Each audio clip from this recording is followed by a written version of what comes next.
I heard the owl first, the low, hollow call from beyond the fence, then the chime of my phone, too bright against the dark. The house had settled into its usual midnight chorus. Refrigerator hum, baseboard creaks, the soft sigh my daughter makes when she rolls over in her sleep. I was rinsing a mug in the sink, fingertips wrinkled from hot water, when the message arrived from a number I didn't recognize. Come outside. I left you something. I dried my hands on a dish towel that smelled faintly of lemon and turned to glance down the hallway. Rowan's door was cracked open the exact width she insisted on, so the air can think, she'd said once, age 9 going on poet. I should have ignored the text, deleted it, and blamed the hour. Instead, I slid back the deadbolt with 2 careful clicks, the cool metal band of it pressing into my palm like a warning that had learned English. The front porch light bathed the steps in a weak cone. Wet cedar from the day's rain thickened the air. From the path that led to the green belt behind our duplex, a second owl answered, the sound unspooling like thread into the trees. I wrapped my sweater tighter around me and stepped onto the top stair. There it was, a mason jar at the edge of the walk, a childish ribbon looped around its neck. Inside, folded into quarters, sat a piece of paper the color of old cream. My skin prickled. The jar was dry, meaning it hadn't been there when I took the trash out at 10. Whoever left it wanted me to find it now. I knelt. The concrete leached cold through the fabric at my knees. Somewhere down on Stark Street, a motorcycle grumbled past like a conversation I wasn't invited to. I unscrewed the lid, the faint tang of metal rose, mingling with wet earth and the distant sweetness of a neighbor's dryer sheet. I unfolded the paper. Follow the owls. I can show you where she goes. The world narrowed, tilted, then snapped back. For a full second, I thought the paper might burn my fingers from the inside. I looked toward Rowan's door again, the crack a thin, honest line in the dark. She was asleep. She had to be. I ran. My socked feet took the hall in 5 strides. I pushed her door with 2 fingers. Moonlight flooded the carpet in a trapezoid, the room a still life of sleep. Stuffed fox face down, the watercolor she'd taped to her dresser, the glow-in-the-dark stars she'd stuck crooked on the ceiling. The bed was made of small breaths in a tangle of blankets. But the window was open by an inch, and the sill held a single muddy print, the size of a girl's hand. Who in Portland would put a joke in a jar at 1 a.m, and why did my lungs suddenly forget how to agree with air? My name is Mara. I am 35, a solo parent, a school librarian who has learned to coax reluctant readers into secret crushes on books. I live in the half of a duplex off SE 55th, the kind of street where people put fairy doors at the bases of maples and neighbors text about coyotes like they're celebrity sightings. Portland is a city that smells like rain even when it's sunny. Most days that calms me. Most days, routines are a spell I copy neatly. It was the year after Rowan's father moved to Boise, which is a sentence that looks simpler on paper than it felt in our house. Zach and I had been 2 college kids who mistook the same mixtape for compatibility.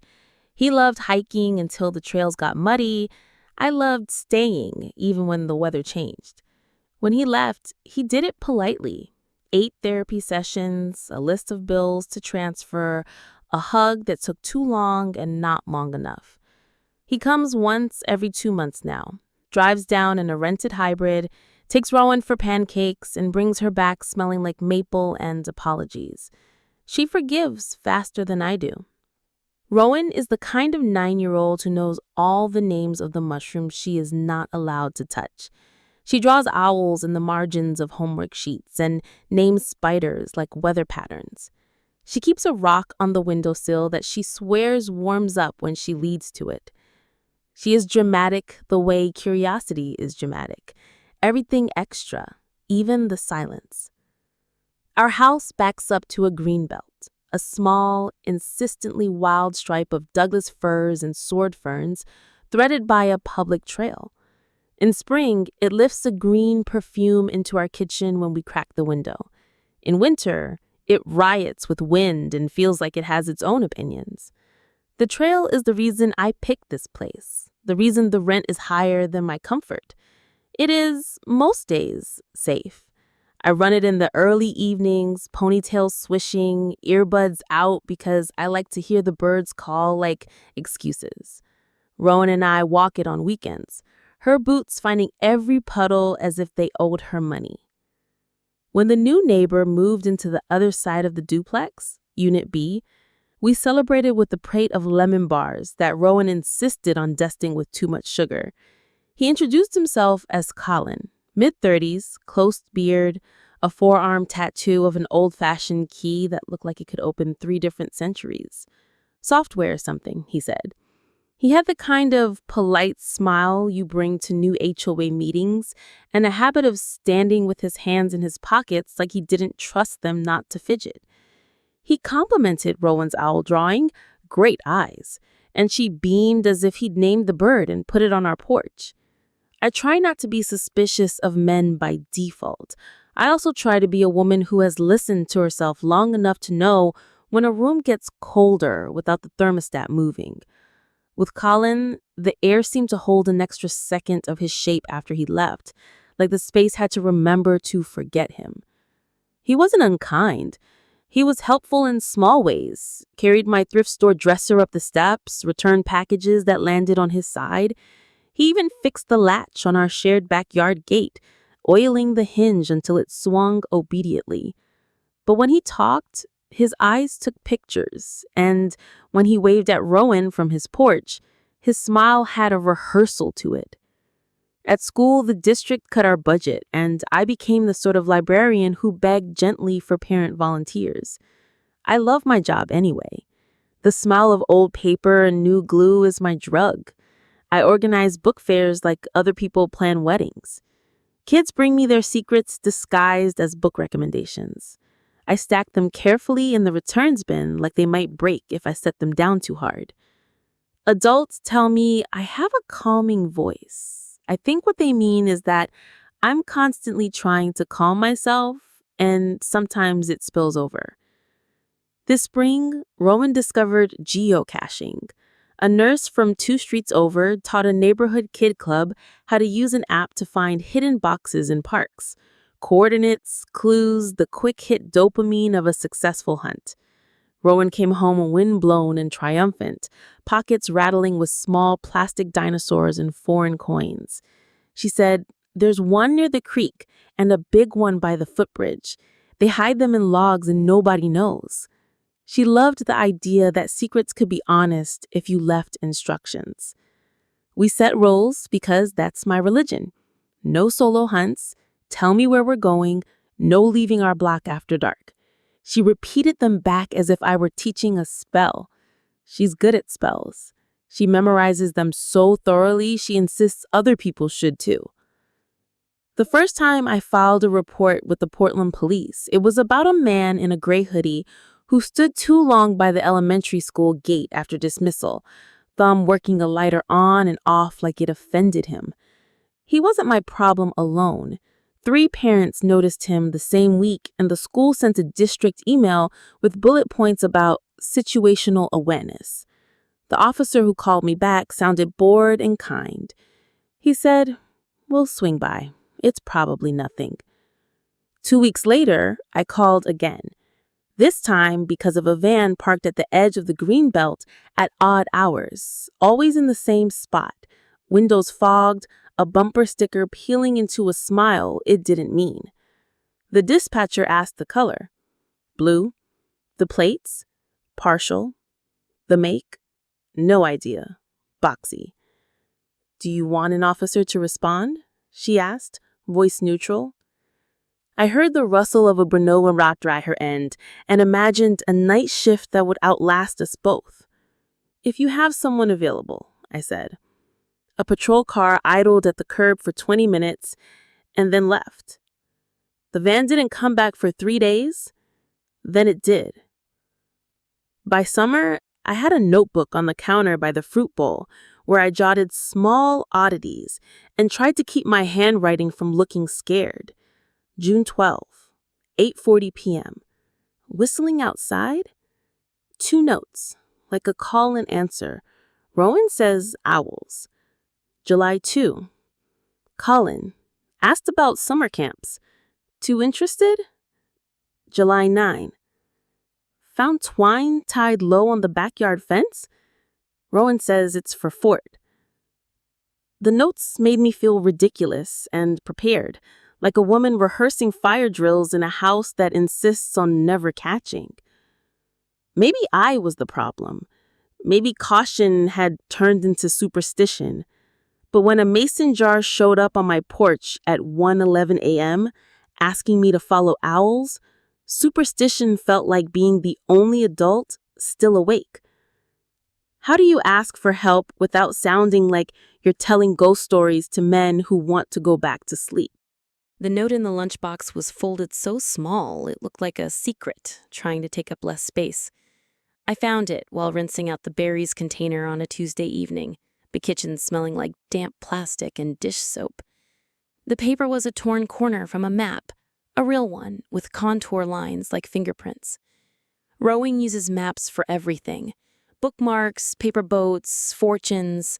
So I didn't think much of it until I unfolded it and read the handwriting. Good luck on your quest. The next clue waits where the owl drinks. Rowan has a way of creating games from nothing and inviting the world to join. I almost smiled, imagining her and the neighborhood kids whispering at recess. "What's the owl drink?" I asked over my shoulder, casual, like a mom in a commercial. She looked up from the floor where she was building a nest for the stuffed fox out of receipts and an old scarf. "The creek," she said obviously. "Owls drink at creeks." "Who gave you this?" I waved the note. She shrugged one shoulder. "It was in the cache." Her tone said, "Come on, Mom. Miss Enders took us to the community garden path. There's a new one by the log bench." I pictured their teacher with a sun hat and a clipboard, marshaling 9-year-olds through blackberries and ferns, best intentions wrapped around liability. "We don't take notes from strangers," I said, trying to keep my voice from putting the whole house on alert. "Even if they're in a game." "It's not strangers," she said. "It's cashers." She said the word like doctors or pilots, a profession vetted by a guild. Everyone knows. 2 days later, another appeared in the lunchbox. This one cleaner, edges straight, the paper thicker. Wise eyes see in the dark. Look 3 steps left of the bridge. The handwriting was different, rounded, careful. A kid? A kind teacher? Or the problem you hope belongs to someone else? That Friday, as I left for work, Colin stood on his porch adjusting a planter hook that didn't need adjusting. "Big plans?" he asked. The morning smelt like rain before it decided. He nodded toward Rowan's backpack, which bulged with binder and boots. "Field day," I said. I didn't owe him more. He looked at me just long enough for the conversation to feel like an object he wanted to put down somewhere specific. Then he smiled and bent to the hook again. "Watch out for the owls," he said. And it was nothing, a neighborhood in-joke, the sound of the word landing on the porch between us like a coin on its edge. That night, Rowan didn't come straight home after school. Not unusual, on a Friday. Kids detoured to the park, parents text and adjust. But when 4:15 slid past 4:30, the apple in my throat turned into something harder. I texted her. No reply. I texted 2 moms from the class thread. One sent back a photo of 4 kids on scooters by the mural. Not Rowan. My fingers cooled the same way they do when adrenaline is thinking too loud. She walked in at 4:59, cheeks flushed, hair damp around the temple like she had headbutted the day. "Sorry," she said, breathing past me in a gust of backpack and gravel. "We found a massive cache near the footbridge." She held up a sticker of a cartoon owl wearing a crown. A trackable, she said reverently, like a medal. You can see where it goes online. We're supposed to move it. My jaw did that clench it does when my face wants to speak before I do. We have rules. I wasn't alone, she said, already defensive. We were with Charlie's sister. She's in high school. I wanted to tell her that high schoolers are not a category of safety anyone should rest their house on. I wanted to tell her the part of my brain that catalogs teeth had started counting. Instead, I said, next time, text. Always. She did, she said, and held up her phone to show the message that never reached me. 4 gray dots. Sending, sending, sending. Frozen like they were trying to warn me from inside the device. She rolled her eyes, the move practiced enough to be a dance. Services weird by the creek. That weekend, I walked the trail alone at dawn, while Rowan slept, my sneakers lifting the sour-sweet smell of soaked duff. I counted paces to the bridge. 3 steps left was a tangle of sword ferns and a fallen log that looked like a crocodile mid-sigh. I nudged leaves with my toe and found nothing but a slug, doing the slow religion of slugs. On my way back, a blue van idled at the gravel turnout near the trailhead. Fog clung to the windows.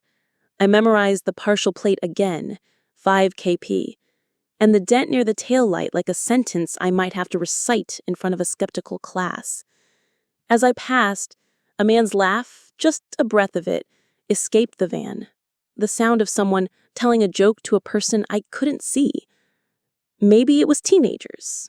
Maybe it was a couple with a fight they didn't want to end. Maybe it was a man with contour maps and a collection of mason jars. When I called the non-emergency number that afternoon, the officer who returned the call chuckled when I said owl notes. "Portland," he said, voice warm with the kind of affection that forgives too much. "We'll drive through." If nothing was wrong, why did the word quest start to taste like a dare on my tongue? I didn't sleep right for 6 nights. That's not dramatic, it's arithmetic. A person can only count so many baseboards creaking like mispronounced names before the math adds up to crazy. Every night, the owl calling from the green belt, then the answering note, closer. Every morning, a new scuff in the backyard mud, the shape ambiguous enough to be nothing, specific enough to choose fear. I put a cheap camera in the kitchen window facing the yard, an eye that texted me when the motion sensor got bored. We're all our own security firms now. The first 2 nights, it set me raccoons performing Ocean's 11 on the trash can lid. The 3rd night, it set me rain. The 4th, a masked shape crossed the far corner of the yard at 2:03 a.m., slow and upright, like a person who knows the difference between quiet and silence. The image was grainy, blue washed by the infrared, but the height matched an adult, not a teenager. The shape paused at the fence like it was reading it, then moved on. I printed the still and taped it to the page in my counter notebook. Under it, I wrote, 203, human. I am a librarian. I label things. It's how I make piles of fear reshelve themselves. At school, Miss Enders, the sun hat teacher, caught me at pickup and said, "The kids are wild for the geocache thing." She laughed like the word itself tickled. "We're incorporating it into reading. You should see the essays. My hero, the owl." "Maybe cool it on the unsupervised hunts," I said, and hoped I sounded like a reasonable colleague and not a siren in a cardigan. She nodded. "Absolutely," she said, then glanced at Rowan, who was mid-animated story with another girl. "They're just happy." She dropped her voice. "Sometimes joy is the safest thing we can hand them." On Thursday, a new note in the lunchbox, not folded but rolled like a scroll, tied with a red thread. "If you want to find the queen owl, come after dark. Bring no grown-ups." The handwriting was a 3rd kind, slanted, decisive. The paper smelled faintly of something sharp, like the inside of a new shoe. I didn't show Rowan. I photographed it and put it in a Ziploc. Then I walked next door and knocked. Colin opened with a smile already on. He looked like a man who hadn't slept, or like a man who slept exactly as much as he meant to. The living room behind him was staged in cool grays, a single houseplant performing being alive on a shelf. "Hey neighbor, need sugar, flour, a high-speed internet password?" He grinned at his own joke. "I haven't noticed the blue van by the trail. Late, sometimes early." His smile tilted. "I don't catalog vans," he said, amused. "Should I?" "Sometimes there are notes for the kids. Owl stuff." He leaned his shoulder to the door frame the way men do in commercials when they want you to feel included. "Owls are big this year. Harry Potter nostalgia? TikTok?" He lifted his palms. "If I see anything, I'll holler." Behind him on the console table lay a folded map, old paper, the kind that remembers being touched. I looked at it a beat too long. He noticed it and flipped a magazine over it. Easy. Camping, whenever the rain stops being spiteful. That night, I didn't cook. We ate cereal and apple slices, and I let Rowan talk without interrupting, as if words could be a net I threw to catch the thing I was missing. She described a new kid who wore a hoodie with cat ears sewn to the hood, and he meowed when he didn't want to answer. She described a girl who only traded stickers that feel soft and the exact smudge an eraser leaves if you press too hard. "Can we do a night walk?" she asked suddenly, the spoon clinking her bowl like a clock. "No," I said, more sharply than I meant to. "Absolutely not." Her face slid into a pout that would in 5 years be lethal. "Everyone does." I said, "Everyone says a lot of things." I softened. "We'll make s'mores on the porch this weekend, with the lantern." She said fine, the way kids say "I love you" when they don't yet know they're saying it. At 11:47, once she was asleep, I went out to the porch with the lantern anyway and sat on the top step, the cold wood convincing my calves not to run. The green belt was a seam of deeper dark. I could smell wet cedar and the ghost of the dryer sheet again. The owl called, then again closer. Behind me, from the duplex wall we shared, a muffled scrape, furniture moving, the weight of a step, ran along the studs like a mouse learning to speak English. I stood and took 2 steps toward Rowan's window. From inside, a soft metallic clink, like a latch, answered me. I went in. Her window was shut. The sill was clean. Her sleep breath was the same tiny sound. But the trash can under her desk lay on its side, and the rock she loved had rolled to the edge of the rug and stopped there like it had meant to go farther. The next morning, a piece of red thread caught in the back door hinge. It snapped when I pinched it. Cheap. The fibers fuzzy. I taped it into the notebook and wrote, "Do not be polite." What is the correct dose of fury when the problem is both bigger and smaller than a crime? It rained with purpose that Saturday.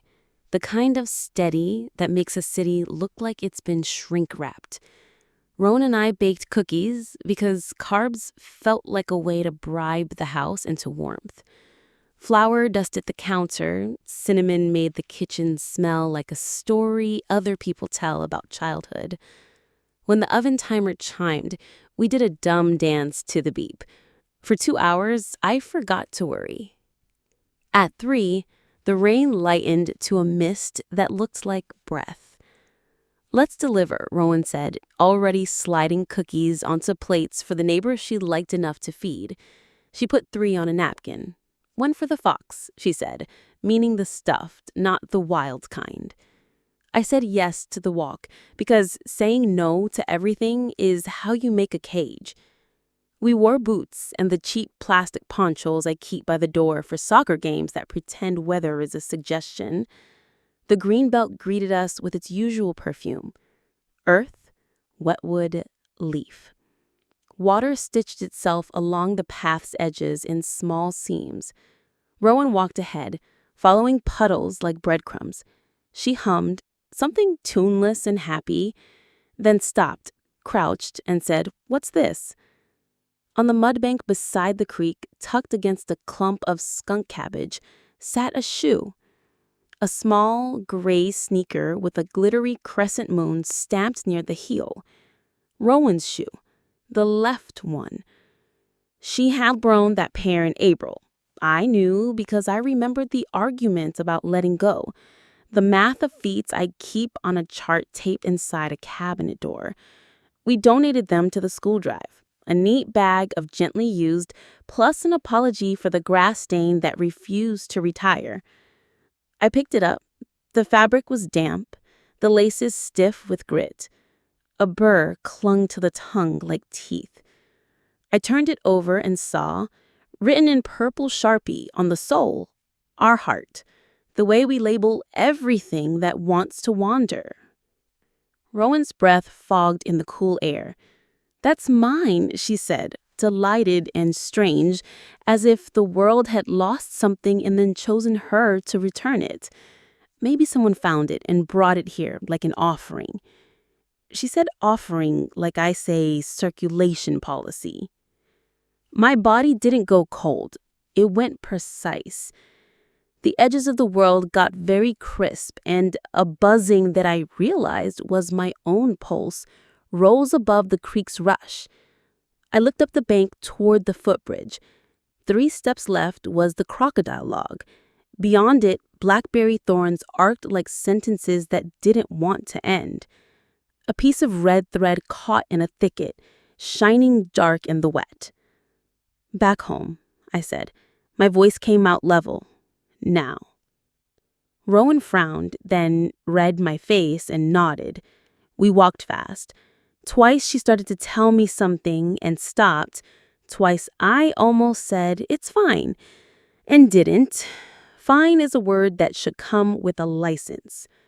At home, I called the non-emergency line again and used my polite voice to get to a human. I found my daughter's old shoe by the creek, the one she donated. She's gotten notes, geocache clues, from someone. There's a van I keep seeing, and a jar showed up on my porch at 1 a.m, telling me to follow owls. The dispatcher said, "Huh," in a way that might have meant sympathy or might have meant she was chewing. "Is your daughter currently with you?" "Yes." "Is she in immediate danger?" The word broke against my teeth. "I don't know. I don't think so. But someone is playing a game with her." "We can send a unit to drive by," she said. "If you like to file an in-person report, you can come down to the station." I took my daughter to my mother's house. Mom lives 15 minutes away, in a townhouse that smells like rosemary and hot glue. She painted tiny strawberries on the backs of her kitchen chairs last winter and considers that a full-time hobby. "You're scaring her," she said quietly when I showed her the shoe, the Sharpie named Stark as a headline. "You have to be careful with your face." I know, and I failed. At the station, the officer at the desk wore a mustache that felt sincere and a wedding ring that glowed when the overhead light caught it. I set the shoe on the counter in a Ziploc like evidence in a TV show and slid the printed still from my window camera across with it. He read my report, lips moving the way readers in libraries aren't supposed to. Then he smiled a small, uncomfortable smile, like I'd told a joke about a class of people he now had to defend. "Geocaching is a thing," he said. "Lots of notes in jars. It's a little on the nose, but Portland." He handed me the shoe back. Kids trade stuff all the time. I don't remember what I said. I remember how my throat burned. I remember the fluorescent hum of the ceiling lights and the taste of old coffee I hadn't drank. I remember him chuckling, not unkindly, when I mentioned the owls. "Follow the owls," he repeated, like a tagline. "That's creative." I walked out with the case number and a brochure on outdoor safety that included a photo of a smiling family holding hands next to a river that might as well have been ours. The paper was glossy. The shoe in my bag felt heavier than a shoe.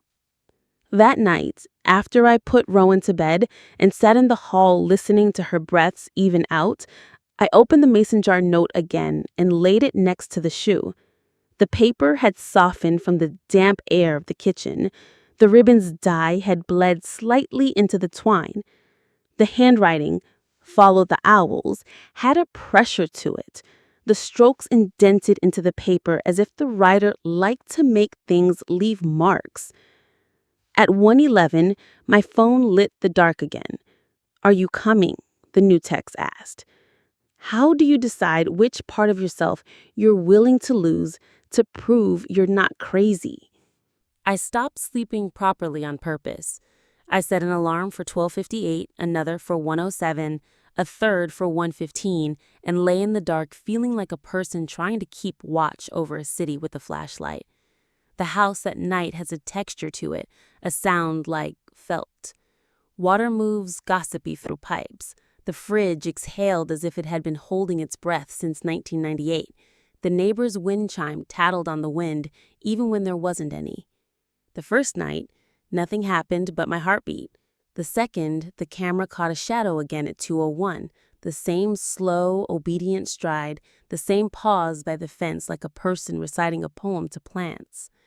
I decided to set a trap that wouldn't get my child tangled in it.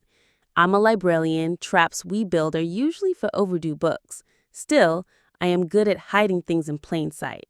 I made a fake note, my handwriting disguised into a childish bubble. Queen Owl, midnight, footbridge, bring the trackable. I tucked it into Rowan's lunchbox, where a person who had already opened it might expect a note to live. Then, while Rowan and I were at school, I asked Mrs. Alvarez, the retired science teacher 2 doors down, who wears red lipstick to water her azaleas and has stories she never finishes because she prefers the suspense, to keep an eye on our porch camera app. If anyone opens the box, I said, call me, then call this officer. The detective's card weighed down the napkin holder like a small law. Huh, she said, considering the game like a lab. And you think it's that neighbor? She flicked her chin toward Colin's side of the duplex where the blinds were drawn just enough to be suggestive. I think a person who leaves jars wants to be thanked, and he always looks like he wants to be thanked. At 3, the camera pinged. A man in a hooded rain jacket, hood up, face shadowed, stepped onto the porch, knelt, and opened the box with a familiarity that wrenched my stomach. His hands were bare, wide knuckles, a small scar near the thumb knuckle on the right. He lifted out the lunchbox, checked inside, put it back, and left. He didn't take anything. He wanted to read. Mrs. Alvarez called me, voice bright with the thrill of being useful. She said, "It was someone. He left like a cat." I left work early with an excuse about a delivery. I stood in my kitchen and breathed the smell of oranges and floor cleaner because I clean when I have choices to postpone. Then I did a thing I hoped I'd never need to do. I wrote the worst case scenario on an index card and stuck it to the fridge with a magnet. If I am not home by 2:30 a.m., it said, call Priya, call Mom, do not call Zach, call Detective Silva. The last note made me feel disloyal and safe. At 11:40 p.m., I moved like a person in a heist. I put Rowan to bed with the long book about wolves because the rhythm of the sentences slows her heart. I waited until her breath shifted to the soft rasp that means dream. I slid a pillow into my bed under the duvet where my head would be if I were the kind of woman who sleeps when someone asks her to follow birds. I left the porch light on. I left the back door light off. I slipped on my trail shoes and a jacket that didn't crackle. I pocketed my pepper spray, my phone, and a whistle that felt silly until it didn't. I texted Priya, my co-conspirator at work, the person whose humor knows exactly when to wear boots. Going to the bridge. Phone on. If I don't text by 1:30, call Silva. She texted back a skull and crossbones and a heart, which is how women bless each other when we can't follow. I stepped outside at 12:58. The air was wet in that way that makes every sound a little fatter. Slugs wrote their slow alphabets along the porch rail. The green belt waited, dark and stitched with a thin fog. The owl called, once, twice, then from the opposite side, an answer. My skin lifted in a wave. I didn't go down our backyard path. I went around the block and cut in at the main trailhead, so if someone watched the yard, they'd watch me not being there. At the turnout, the blue van was absent, which made my stomach drop more than seeing it would have. The trail took my feet the way a well-read book takes your brain. Easy, direct, convincing. My phone flashlight stayed off. The cloud cover made the dark pour blacker than usual. Halfway to the bridge, a glimmer moved low along the ground, a small, wavering light like a firefly that forgot it was October. I crouched behind a maple and let my breath slow and flatten. The light bobbed again. Not a flashlight beam, too small. A keychain LED? The light paused at a fork and blinked twice in a rhythm that felt like a signal. From the right, an answering blink. Not owls, lights, choreography. I counted to 12 and kept to the left, staying 3 trees behind. Voices reached me then, thin and urgent. Not a man's laugh, kids, 2, maybe 3, whispers shouting shh at each other, their consonants slicing the dark and then falling like leaves. "Queen Owl," they said, breathless, delighted. "We found it." No. I moved without remembering the decision. I walked fast enough to be almost running and told myself not to run. I reached the bridge's near end and saw them, 3 kids in rain jackets with hoods up, headlamps clipped low to the bills of old baseball caps. Rowan stood in the middle, her ponytail bent by the hood, her whole body an exclamation point pointing at the log under the bridge. She held a mason jar like a precious thing. In the jar, something glowed. Green, cheap glow stick goo, the kind you crack and shake at fairs. "Rowan," I said, my voice low and even, like a spell that only works if you hold your hands very still. "Come here." She startled, then smiled, as if I were a birthday arriving early. "Mom, we got the Queen Owl, look!" She lifted the jar. The glow painted her face otherworldly. "We just had to follow the lights." "Whose lights?" I asked. Behind her, the creek argued with itself over rocks. The smell of wet iron rose, blood's low-budget cousin. "Mine," said a voice from the far side of the bridge. Colin stepped out of the dark like people do in movies when the director loves them. Face touched with a smear of moon, hands empty, posture apologetic for PTA meetings. He wore a rain jacket, hood back, hair damp, smile rehearsed for PTA meetings. "It's just a game," he said quickly, as if he could preempt my shape into something less sharp. "A scavenger hunt. The kids love it. It's tradition on my street back home." Behind me, on the path, a second adult shape hovered. A shadow with shoulders, the smell of menthol gum catching a shred of wind. Miss Enders. Hatless, face pale, with the realization she'd made a decision, and now was seeing it in my eyes. "I'm here," she said, softly, hands up like you do to calm bees. "I didn't want them out alone. You brought my child into the woods at 1 a.m. because a man told you it was a tradition. It was supposed to be a surprise, an adventure. I left the notes. The van is my brother-in-law's. I borrowed it." He laughed, the sound flaking apart as it left his mouth. "Owls and jars. Portland, right?" Rowan's eyes flicked between us, the glow turning her uncertain into a mask I would hate forever. "We were careful," she said, a child trying to carry an adult's defense. "We stayed together." I stepped onto the bridge. The boards gave with a damp sigh. I gave my jar. "Give me the jar," I said to Rowan, her hand shaking only after she let go. "We're going home." Colin lifted his hands like he wanted to hand me a different conversation. "Mara," he said, my name a gentle string from... Then a crack from the brush cut him off. From the bank below, a splash, then a soft curse in a stranger's voice. A second adult I hadn't clocked stumped toward the creek, wet to his shins, tablet in hand. He wore a rain poncho that made him look like a trash bag that someone had decided to love. "Sorry," he said brightly, breath fogging. "I was filming for the kids, like a memory." There it was, the piece. Not owls, not even Colin. A man with a camera, the glow of a screen reflected in his eyes. He smiled past me at Rowan. "You're a star," he said. If I had been holding a real weapon, I would have dropped it so my hands could stay human. Instead, I took my phone from my pocket, pressed the side buttons that trigger emergency, and let the call go. The tiny siren on the screen sounded like a bird trapped in a jar. Don't, Colin started. Too late. What kind of mother decides to bring the police into a game only men think is a game? I chose the mess that comes with witnesses. When the dispatcher answered, I set the address first because addresses are how you prove you live somewhere. 3 children, 2 adults, not their guardians, I said. Trail off SE 55, footbridge near the creek. They've been leaving notes at night to bring kids here. Behind me, Miss Enders whispered, "Oh my God," the O catching like a hook.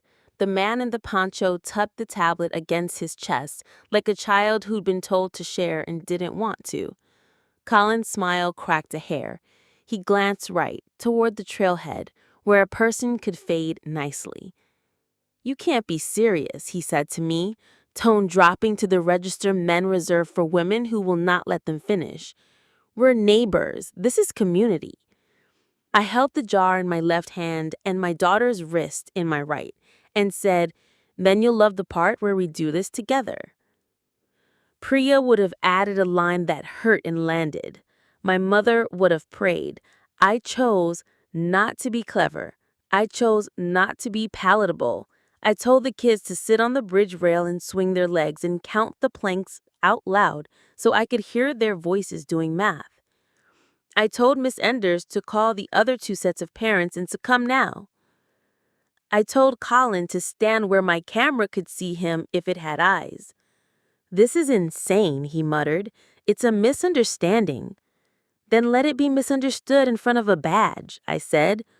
The creek under us owed its 1,000 small sentences. The glow in the jar pulsed like a cheap heartbeat. 2 minutes later, 3, maybe 5, time was a liar in the woods. Flashlight beams licked the path, and someone called my name. Detective Silva stepped onto the trail, jacket dark and shoulders carrying the weight of the city's dumbest decisions. His face, when the beam caught it, was sober in a way that made me want to sit down. 2 uniforms came behind him, their radios cracking with polite chaos. He took the jar from me first because even men who have seen everything like an object. He looked at the kids, then at the adults who were not me. "Whose idea was it?" he asked, and nobody answered. "Mine," Colin said finally, jaw doing that defiant set you learn in sports or courtrooms. "It's a scavenger hunt. I put out notes. It's harmless." Harmless. He said it like it was on a shelf he could take down later. To Poncho Man, "You?" "Documenting," Poncho said too cheerfully. He lifted the tablet a fraction. Silva's gaze sharpened. "For who?" "For them," Poncho said, pointing at the kids, at my child, at the part of my body that lost patience. I chose then to say the thing that made me the woman in the story people believe later. Not the scream, not the accusation that would let them reframe me as hysterical. I said we found my daughter's donated shoe by the creek 3 days ago with her name on the sole. There's a blue van. There are jars on my porch at 1 a.m. with notes. And there were teachers who should know better. Silva nodded once, as if I had just found the correct answer on a test with too many wrong options. He turned to the uniforms. "Separate them." He pointed. Colin left, right. Miss Enders by me. The children on the rail counted again. "Mara, sit with your kid." I sat. Rowan leaned into me like a bird finding a branch after wind. Her hair smelled like rain, and the shampoo she always insists is the pink one. Her heart clattered against my arm. "Am I in trouble?" she whispered. "No," I said, "but someone else might be." Which part of the story would have been different if I chose silence to keep the neighbors comfortable? Silva did not cuff anyone. He did what good detectives do. He made the night take notes in the right order. Parents arrived in damp sneakers, faces a blend of outrage and relief that looked, in the beam of a flashlight, like the same face. Miss Enders cried quietly into a tissue one of the uniforms had in a pocket, which made me like him even if he still called her ma'am, like a shield. Poncho Man, whose name turned out to be Bryce, admitted he ran a channel that reviewed family-friendly adventures around the city. "We gamify the outdoors," he said, because men love the verb gamify. He liked the aesthetic of mason jars. "It photographs wholesome," he said, and I pictured thumbnails with my child's back in them. Blur or no blur? Colin's story was tidier. He'd grown up in Bend, where owl hunts were a tradition. He'd put the notes in the lunchboxes of the kids he knew because they're bored. He said the van was borrowed, and the creek was basically a park. He said he liked making memories for the neighborhood. Silva asked him how he'd gotten the notes into lunchboxes. Colin glanced at Miss Enders. She looked at the ground. She said, "They left them in the returns bin in the library."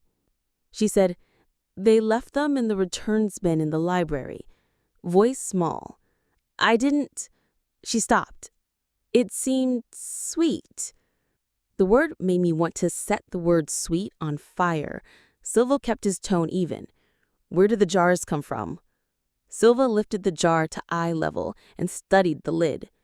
"You reused this," he said. He unscrewed it halfway, then stopped, nostrils flaring. "Smell that?" I did. Not just metal and dirt and glow-stick chemical, but something faint and chemical, a memory I couldn't place. Lemon? No. A sweetness that went bitter at the back of the nose, a cleaner, pretending to be candy. "What is that?" I asked. Bryce smiled like a man on camera. "It's just glow liquid," he said. "Non-toxic." Silva screwed the lid back on. "Stay with them," he said to the uniforms, and motioned me to the far end of the bridge, where the boards were slicker, and my heart, somehow slower now that authority had arrived like a person you can hand your cry to. He crouched, lifted the edge of the crocodile log with a grunt, and revealed a cavity beneath where the bank had eroded, a small rectangular plastic box with a camouflage pattern and a wet label that read, "Owl Queen HQ." He used a pen from his pocket to flip the lid. Inside, nestled like a curated museum of small wrongs, a handful of stickers, owls, crowns, cartoon mushrooms, a spiral notebook open to a page with kids' names and dates, and my breath clenched. The right shoe to the one we'd found. Our hearts in purple Sharpie on the sole. My brain split in two then. The part that wanted to vomit and the part that wanted to memorize. Silva didn't touch anything with his hands. He nodded to a uniform. "Photograph bag," he said. He looked at me. "You donated these." "I did in April. School drive." "Where?" he asked Bryce without turning. "Secondhand store on Woodstock. We raided a box for props. They look authentic." He smiled again, smaller. "We put them back." "You did not," I said. "You put them under a log." Silva's jaw worked. He chooses when to show anger and when to spend it. He stood, swept his flashlight along the bank, and paused. "What's that rope?" he asked.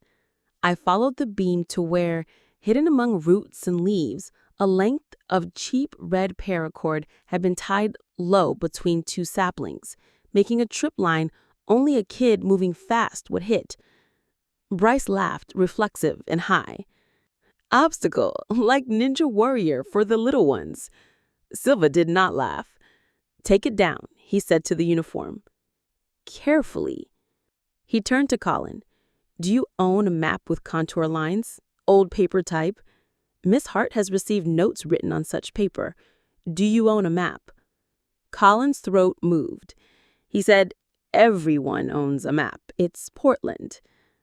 Silva slid his light along Colin's hands, not touching, never touching, and paused at the scar near the thumb knuckle. He looked at me for one beat that said, "This isn't over." 2 more police cars arrived. The woods began to look like a set with too many grips. The kids were taken home by their furious, grateful parents. Rowan wet my shoulder with tears she tried not to let fall and then fell asleep in the back seat, the glow in the jar slowly draining like a promise that wasn't meant for day. At home, after I laid her in bed and stood listening to the wash of the dishwasher, because machines are the only things that sound confident at 4 a.m., Silva sat at our kitchen table with his notebook. He did not laugh. He did not patronize. He asked for the jar from my porch and the notes. I gave him Ziplocs, like offerings to a god I didn't believe in until 2 hours ago. He sniffed one of the jar lids again. "Smells like lemon, but wrong," he said. "Bryce says glow stick, but that's different. This is citrol, maybe." He glanced at my dish soap. "What do you use?" I said, "Cheap," and he smiled like we were both too tired for class differences. He wrote down citrol, which is how men like him let women like me know they are building something. At 9 a.m., after a nap that felt like being shoved out a moving car, I walked the yard and found the bit of red thread still in the hinge. It looked too clean. I opened the hinge with the screwdriver and more thread fell out, looped carefully in there, like someone had meant to leave a breadcrumb no one would want to pick up. I bagged it and drove it to the station like a woman delivering blood. By evening, the group thread of parents had erupted into outraged paragraphs. Some defended Miss Enders. "She's a saint. She made a mistake. She's a saint." Some demanded resignations. A few predictably asked if we had overreacted. "Boys had this kind of fun all the time when we were kids," one dad wrote. I wrote nothing. I made dinner, which is to say I put toast on a plate and sliced an apple and called it a meal because naming things is a kind of magic. At 10:30, while the house considered sleep, Silva called. "We swabbed the jars," he said. "It's not glow stick. It's a lemon-scented solvent, the kind used to get adhesive off surfaces. Citrus terpenes. It's fine on skin, not great to ingest." I looked at the juice glass Rowan had drunk from after we got home. The rim caught the light and threw it back at me. I said, "He put it on the lids." The taste that had been haunting me like the ghost of a cleaner finally got a name. He said, "Or to keep lids from sticking, because his job is to say all the possible truths." I asked, "Who is we?" He said, "The part of the city that believes you." There's a second twist in every story. The thing you thought you were fighting is just the front of the thing. On Monday afternoon, the officer, the desk, the mustache, the ring, the fluorescent hum, laughed again when I signed the supplemental statement. "Owl Queen," he said, lips shaping it like candy. He didn't mean harm. He meant habit. I watched his smile and felt something in me grit, a gear finding teeth. I did not argue with him. I texted Silva instead. "They're laughing at the desk," I wrote. "I need the part where they stop." He responded, "Meet at the trailhead in 1 hour. Bring the shoe."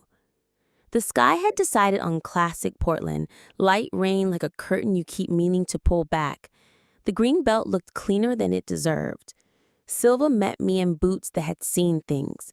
2 uniforms and a K-9 unit stood by the turnout. A white van, not blue, waited with the county seal. "We're going to walk you through what I believe," he said quietly, "and then we're going to let the dog tell the part you can't." We went to the bridge. The log had been moved by park staff at his request. The cavity under it was now open, not a secret, but a mouth. He took the right shoe from my bag, already bagged. He opened it just enough to let the scent of 9-year-old life leak. Grass, dirt, faint lemon from a long-ago spill. He let the dog sniff. The dog's whole body said yes. We followed himself along the bank. 30 yards down, the dog froze at a clutch of ferns, then dug. A second shoe, not Rowan's, a tiny pink thing with a Velcro strap, emerged mud-slick and patient. Behind it, 2 jar lids, sticky with dried citrus, the ribbon from my porch jar tied through one like a charm. 10 yards beyond, a strip of red paracord. The dog nosed it and whined. Silva didn't look triumphant. He looked tired. He radioed. He photographed. He wrote in caps. When the mustached desk officer arrived, someone had summoned him because hierarchy loves a show. He didn't laugh. He put on gloves and bagged the evidence with the neatness of a person redeeming himself. "Look," Silva said to him, to me, to the rain, "not a game." He angled his head at the bank. A route. We followed it, dog leading, the creek muttering approvals and protest. At a bend where a massive stump made the trail narrow, the dog sat, looked up, and then pawed at the hollow in the stump's side. Inside, a GoPro the size of a deck of cards, wedged into a notch, a red light gone dark. Bryce had not lied about filming. He had lied about audience. This wasn't for the kids. It was for whoever waited to watch the way kids move when adults let them arrange their own danger. Content, memory, monetization. If you are made of stories, there are men who will sell the movie of your fear back to you. By 5, Silva had a warrant for Bryce's apartment.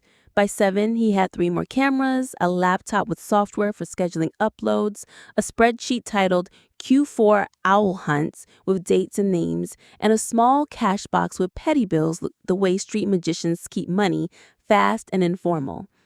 On the spreadsheet, in a column marked Host, 3 initials repeated, B, C, and the third that made my stomach do a step I didn't teach it. Zach. I started then stopped because the sentence had nowhere to sit. Silva held up a hand. "He checked," he said quickly. "It's Zane, Bryce's friend. Sorry, my eyes are older than my patience." I laughed, a small bark that sounded like relief and indignation getting the same seat. "Okay," I said, "okay." Colin's apartment yielded the map, the one I'd seen. Old paper, Bend Ranger District, contour lines like a topographical lie detector. In his front closet, tucked into a boot, they found a handful of red thread and a coil of paracord. The scar on his thumb, he told Silva, came from an old dog. The day-old cut on his wrist, Silva noted, aligned nicely with blackberry thorns at kid height near a trip line. None of it was, by itself, a crime. Together, it made a story with edges. At 9, in interview rooms painted a bureaucratic beige, Bryce crumbled first. He cried not because he was sorry, but because content had gotten confiscated. It's wellness. It gets kids off screens. He used kids like a brand demographic.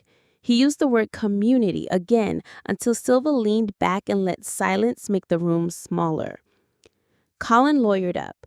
Miss Enders sat with the union rep and wept in a way that made the rep's jaw clench. I wanted them to love the creek. I didn't think, and the rep squeezed her elbow the way you tell a person to stop telling the truth to people who are writing. The mustached desk officer found me in the hall with a shoe in my lap because I needed to hold something that had once held my child. He tipped his head in a kind of apology men use when they've been corrected kindly and publicly. "Miss Hart," he said, "we're glad you came in." "After you laughed," I said, and wished I could be bigger than my pettiness, but pettiness sometimes keeps women alive. He nodded. "I won't again," he said, and I believed him because the night had taught him something without asking permission. 2 days later, Silva texted me a photo he shouldn't have and that I will never show anyone, the hollow log cache lit by a forensic light, glowing where citrus had pooled and tiny fingerprints had smudged. In the corner, a white sneaker with a Velcro strap, not bagged yet, waiting. The caption read, "Your daughter's name helped shut a man up." What else would have had to be found if I had waited 1 more week to pick up a shoe? The city kept going. Schools sent a mass email about unauthorized after-hours activities and staff suspension pending investigation. The PTA group chat turned into a sociology paper. Neighbors left awkward casseroles on my porch and texts that read like absolution, trying to be affection. Bryce was charged with trespass, endangering a minor, unlawful surveillance. Colin got conspiracy and tampering with evidence, which is what paracourt becomes when a detective decides your hobbies have motives. Miss Enders, 15 years in, all cardigans, was placed on leave and hired a lawyer who wore soft shoes and said words like context and misjudgment until they lost their coats. Rowan slept in my bed for a week, then 2. We put the glow jar on the back fence and watched the rain slowly rinse the green from it like guilt. The smell of citrus cleaner made her flinch. I bought new dish soap on principle. I walked the trail with her in the afternoon and pointed out the places where I had been afraid and where we had been brave. She pointed out a slug that looked like it was wearing the hat. You can be brave and still be dumb, she said, meaning the slug and maybe adults. I use up my apologies. I apologized to my mother for scaring her with my face. I apologized to Priya for the late-night text that made her call 3 times in a row just to hear my hello. I did not apologize to the man at the desk. He apologized to me, and that was the better story. Silver returned the shoe in a bag with a label. I didn't want it back. He said, sometimes keeping the thing that ended it helps end it. I put it in a drawer with Rowan's first lost tooth and the hospital bracelet that says I once did something impossible while a nurse told me to breathe like I already knew how. 2 Sundays later, the neighbors gathered for a potluck that felt like a small trial. The deviled eggs tasted exactly like they always do, which helped. Someone brought a salad so earnest it had edible flowers. Someone brought beer from a new brewery that thinks it invented hops. We stood in the street and discussed rain with sincerity. The blue van didn't pass. The blue van was an impound. Colin's unit sat dark. A for rent sign appeared 3 weeks later, the kind that makes a street feel like a body that knows how to heal. Mrs. Alvarez watered her azaleas with a satisfaction that felt like a bench finally built level. Rowan started a new game with the neighborhood kids. They hide notes in broad daylight on bright paper taped to obvious places, each one signed with a name and a timestamp. Grown-ups get to read them, she announced at the first meeting. That's the rule. Someone suggested owls again. She shook her head. No birds, she said firmly. Birds are resting. I put a motion sensor at Rowan's window that texts both my phone and Silva's desk line. A small, bureaucratic mercy he pretended to grumble about and then set up himself. I learned the sound of my own house again, the way the fridge means nothing and the board by the bathroom squeaks because wood is honest, not because men are. On the day Miss Enders called me to apologize, she cried less. She said, I wanted to give them wonder. I forgot that wonder is not a place you take children to alone. I said yes, and thank you, and we both let the silence sit between us like a jar we decided not to open again. Portland still smells like rain. Owls still call. I still wake sometimes at 1:11 and expect a text that asks me to follow my fear into trees.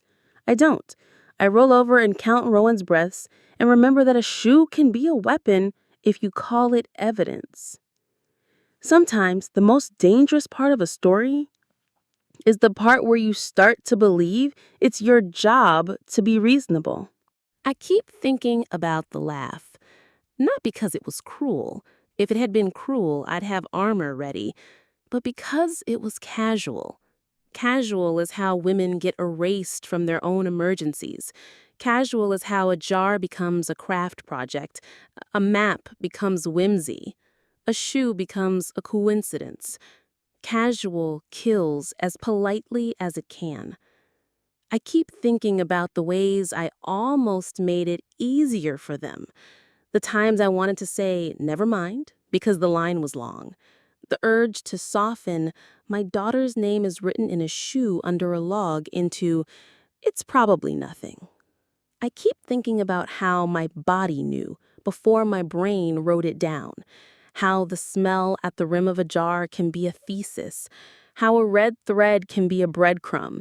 how an owl can be a person practicing yes and no with his throat. I am not a hero.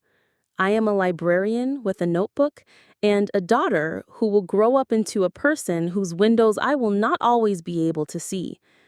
I tell her now that games are fine when everyone knows the rules and the scoreboard is out loud. I tell her that secrets are just truths in the wrong room. I tell her that if someone ever laughs while she explains what scares her, she should try a different room. She asks me if we can still go to the creek. I say yes. We bring bread for the crows. They follow us like a neighborhood watch that knows how to gossip. The police don't laugh at my reports anymore. And when the owls call now, I count to 3, check my locks, and remind the dark that I know my daughter's name.